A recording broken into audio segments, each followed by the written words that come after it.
பிரபல தொலைக்காட்சி சீரியல்களில் ஹீரோயினாக நடித்து பிரபலமானவர்தான் ரஷிதா.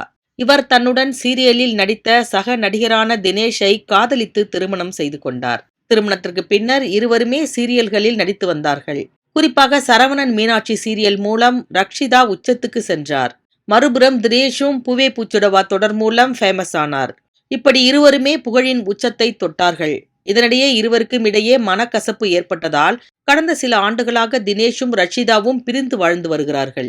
இதனிடையே கடந்த சீசனில் ரக்ஷிதா பிக்பாஸ் வீட்டுக்குள் வந்தபோது கூட இருவரும் மீண்டும் இணைய வேண்டும் என ரசிகர்கள் விரும்பினார்கள்.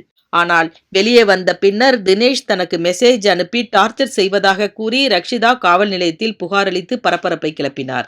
கடந்த சீசனில் ரக்ஷிதா பிக்பாஸ் நிகழ்ச்சிக்கு சென்றது போல் இந்த சீசனில் தினேஷ் வைல்ட் கார்டு என்ட்ரியாக பிக்பாஸ் வீட்டுக்குள் சென்றிருக்கிறார். அவர் சில சமயங்களில் ரக்ஷிதாவுடன் தான் மீண்டும் சேர விரும்புவதை வெளிப்படுத்தி வந்தாலும் ரக்ஷிதா அதற்கெல்லாம் செவி சாய்க்கவில்லை. அந்த வகையில் தற்பொழுது இந்த சீசனில் தான் ஆதரவளிக்கும் போட்டியாளர் யார் என்பதையும் வெளிப்படையாக அறிவித்துள்ளார் ரச்சிதா. தன்னுடைய சப்போர்ட் விசித்ராவுக்கு தான் என கூறியிருக்கும் அவர் தினேஷை எதிர்ப்பதையும் இதன் மூலம் மறைமுகமாக வெளிப்படுத்தியுள்ளார்.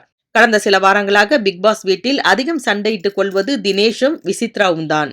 அப்படி இருக்கையில் விசித்ராவுக்கு ஆதரவு தெரிவித்து தினேஷ் மீதுள்ள கோபத்தை அவர் வெளிப்படுத்தி உள்ளதாக இணையதள வாசிகள் கருத்து தெரிவித்து வருகிறார்கள்.